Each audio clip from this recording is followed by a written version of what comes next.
Assalamualaikum warahmatullahi wabarakatuh. Good morning student. How are you today? Nice to meet you. Before we start our lesson, let's pray together. Ready to pray?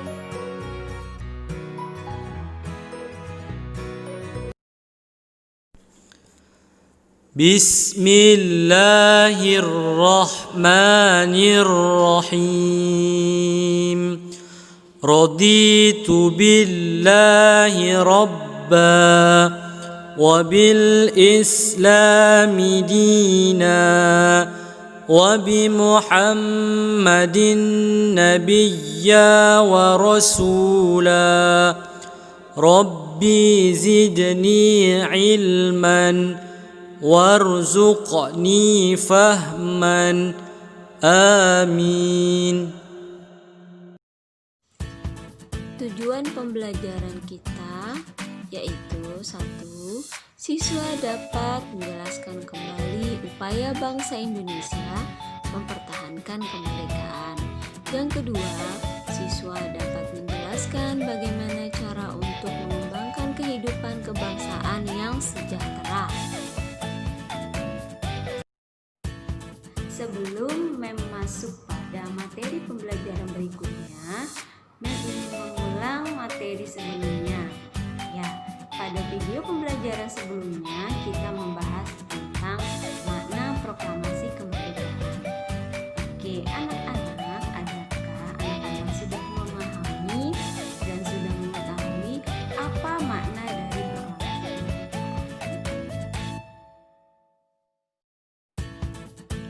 Makna dari proklamasi kemerdekaan adalah 1. Sebagai puncak perjuangan bangsa Indonesia. 2. Pengakuan kepada dunia luar. 3. Menaikkan martabat bangsa. 4. Perjuangan sebagai negara baru. 5. Tonggak sejarah negara Indonesia. Nah anak-anak, mari kita simak cuplikan video singkat tentang proklamasi kemerdekaan ya. Proklamasi kemerdekaan Indonesia. Dengan ini menyatakan kemerdekaan Indonesia. Hal-hal yang mengenai pemindahan kekuasaan dan lain-lain diselenggarakan dengan cara saksama dan dalam tempo yang sesingkat-singkatnya. Jakarta, 17 Agustus 1945, atas nama bangsa Indonesia, Soekarno-Hatta. Demikianlah perjuangan pahlawan-pahlawan kita yang patut diteladani dalam merumuskan naskah proklamasi Merdeka. Mencapai kemerdekaan itu susah, penuh perjuangan dan pengorbanan. Di seberang jembatan emas inilah baru kita leluasa menyusun masyarakat Indonesia merdeka yang gagah, kuat, sehat, kekal, dan abadi.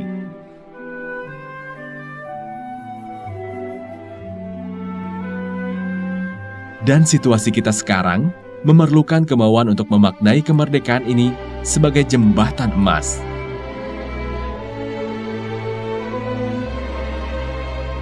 Tugas kita selalu generasi muda sebagai pelajar adalah belajar dengan rajin dan gemar membaca, supaya bisa mengisi waktu demi menyiapkan diri sebagai generasi yang hebat dan membanggakan orang tua dan bangsa.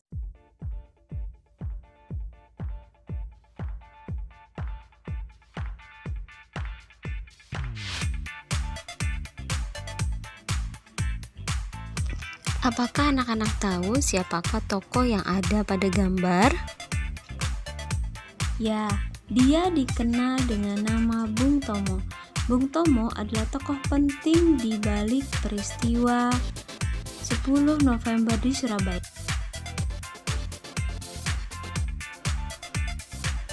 Oke, sekarang kita akan simak dan saksikan peristiwa 10 November di Surabaya.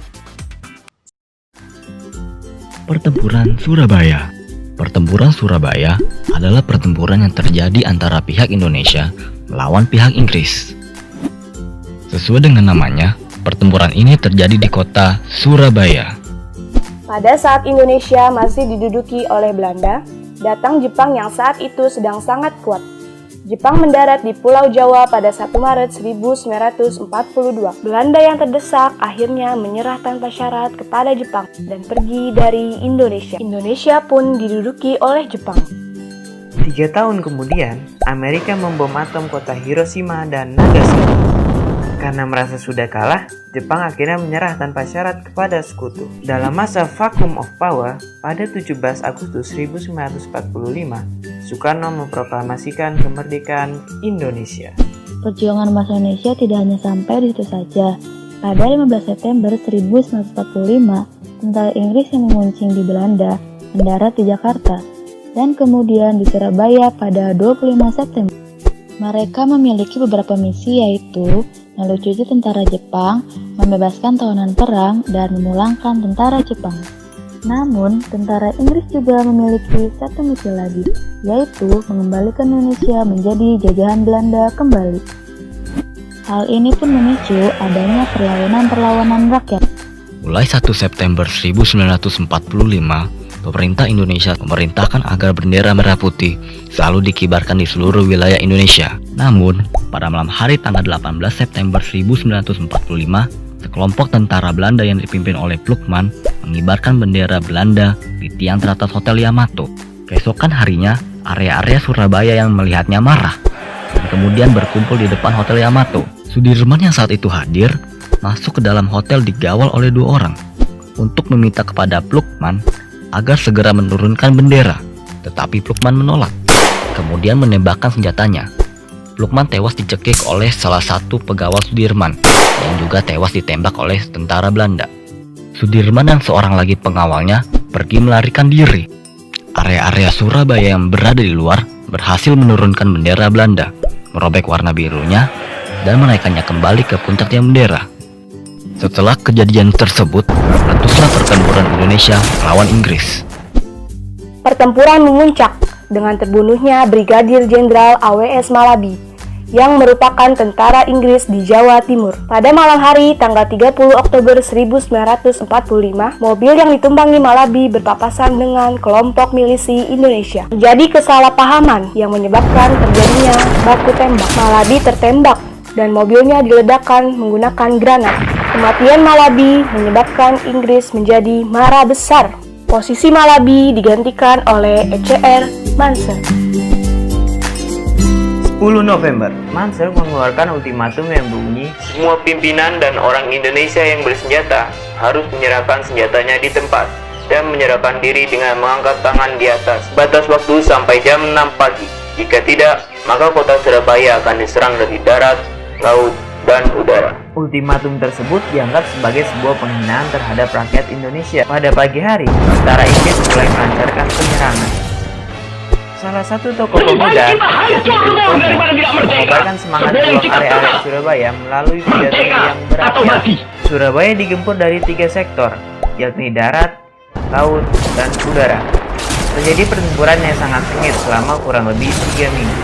Pada akhirnya, kota Surabaya dapat diduduki oleh Inggris.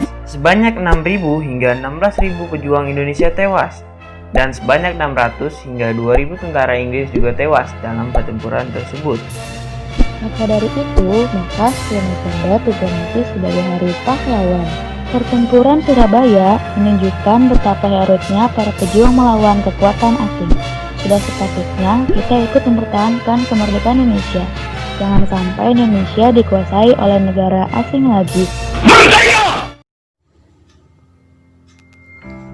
Anak-anak, setelah anak-anak menyaksikan video tentang perjuangan bangsa Indonesia untuk menggapai kemerdekaan melalui proklamasi kemerdekaan dan juga bagaimana bangsa Indonesia mempertahankan kemerdekaan melalui peristiwa 10 November, Dari kedua peristiwa itu, tugas dari anak-anak adalah mengisi kemerdekaan.